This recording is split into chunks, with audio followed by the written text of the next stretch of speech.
Good morning, Tottenham fans. Tottenham have 5 more days to prepare for a top European final in the Europa League versus Manchester United. And we've still got to get a game out of the way, which is frustrating because I'd rather not have a game. But we do. Our main focus for this match is try and put as good performance in as we can, but try not to get injuries. That has got to be our main focus. We can try and perform. We can try and put in a good performance. There's going to be a lot of rotation. There's going to be a lot of changes. I don't want to hear Ange out soon as if we lose to Aston Villa or something like that, or we played rubbish, blah, blah, blah. It's 5 days to a final. Shut up. I'm sick of it now. Just try and focus on winning a trophy. You same people were complaining so much about we never win anything. We're the laughing stock. It's all good finishing fourth, but that's not a trophy. That's all I heard. And then even last season when Ange Postecoglou finished fifth, which would have been a Champions League position this season, it's he hasn't won anything. He normally wins in all the other countries. He can't do it here. He's not good enough to win it here. And now he's here. He's in a final. He could win. Oh, the league position is poor. It baffles me. It really does. I'm so confused with it all. I'm really confused with it all. In this video, I want to just talk about the lineup we should put out against Villa. It's strong enough, in my opinion, to compete, but for me, Villa will be favourites, and we just can't get away from that. Villa are a very good side. They're chasing the top 3 at the minute. They can still get into. So it's going to be a very difficult day. It's going to be a very difficult watch. Our main focus should be making sure we don't, get injuries. Should be our main focus. If we lose, we lose. It's a dead rubber game for us. All this moaning that it's 21 games. I don't care. The game is Wednesday. That's our season. The reason why I don't care, Arsenal could finish second, third or fourth, still fifth they could finish this season. Yeah, and they'll get a prize of Champions League. We could finish 17th, have a trophy, still get Champions League. We haven't had a better season than them. We've had a more successful season than them though. So please, when you're saying, Ange needs to be sacked, well, then all the other managers need to be sacked then because they've not won trophies. It's ridiculous, honestly. Oh, sorry, it's really irritating me now. We're supposed to be back in this club, and then what I hear is, it's the Europa League's got no standards. That's why Spurs are doing all right. They've got no standards at all. Okay, Frankfurt will be in the Champions League next season. Rangers might be in the Champions League next season. Bodø Glimt might be in the Champions League next season. Roma might be in the Champions League next season. Galatasaray might be in the Champions League next season.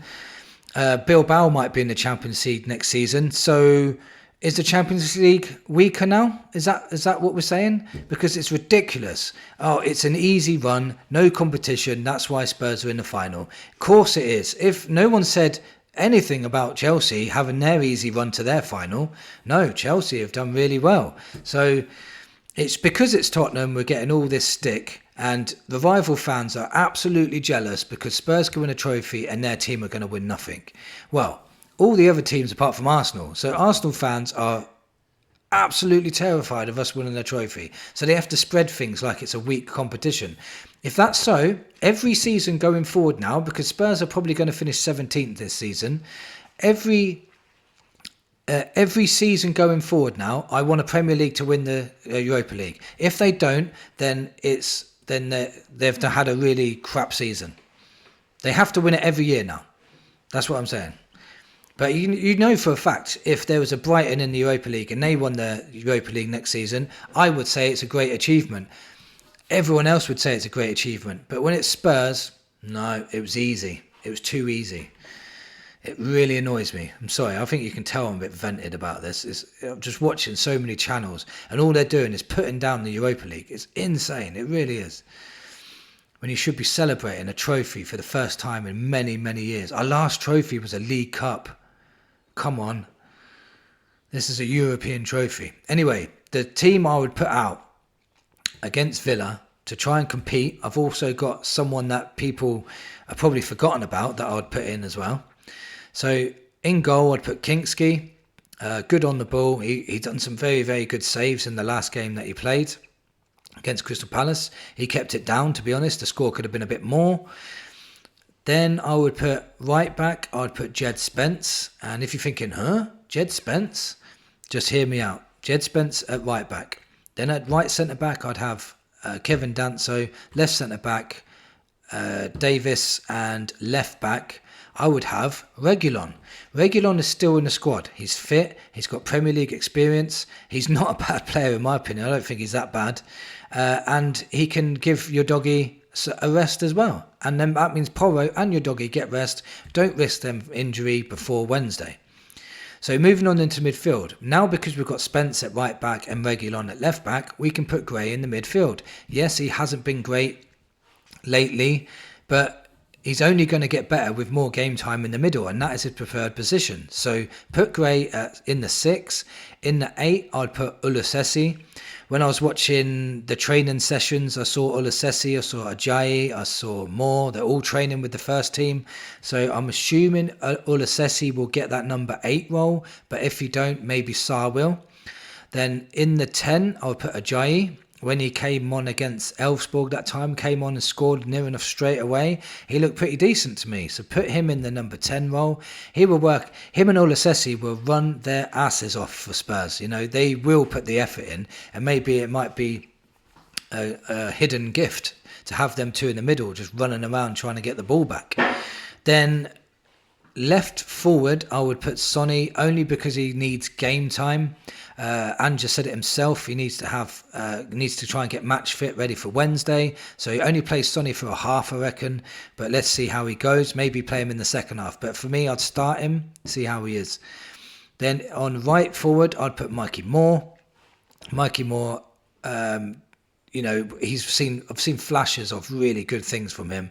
Sometimes he struggles with precision, in my opinion, but he's 17 years old. That's going to happen. Sometimes he runs around like a headless chicken. But, you know, just a couple of flashes of brilliance and we could have a couple of goals. So we'll see what Mikey Moore does if he does play. And then up front, I'll put Matisse Tell, only because I don't want to play Solanke or Richarlison in that position. Richarlison is very injury prone. We need to hold him back because I think he can make a massive impact in Europe. The Solanke definitely needs to be rested. He's one of our important players going forward. So yeah, just play that 11, you know, and that's enough to compete with Villa. Villa will be massive favourites going into it. Tottenham may shock you. They might go out and win this game, but I seriously doubt it. I think Villa will win this, but to be honest, it's not about this game. It's about Wednesday. Wednesday is our season.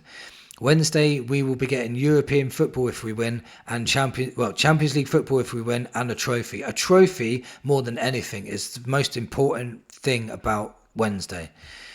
We've been waiting for so long, and we just can't afford to lose any more players now. We've got our back 5 still fit at the moment. Keep them fit.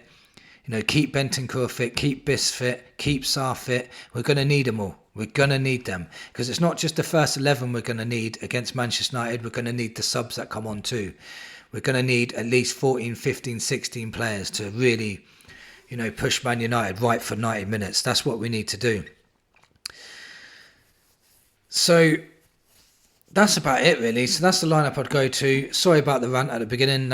It just, you know, the amount of people trying to put this competition down or trying to just turn on Ange every 5 minutes. Just for once, have a break. Have a day off. Just after the final, say whatever you want. I don't care. Especially if we win it. Say what you want. Just do what you want. I'll have my opinion, you have yours. But at the moment, we all need to stick together and push forward for a trophy. Something we haven't done for a very long time. Thank you for watching, and come on, you Spurs.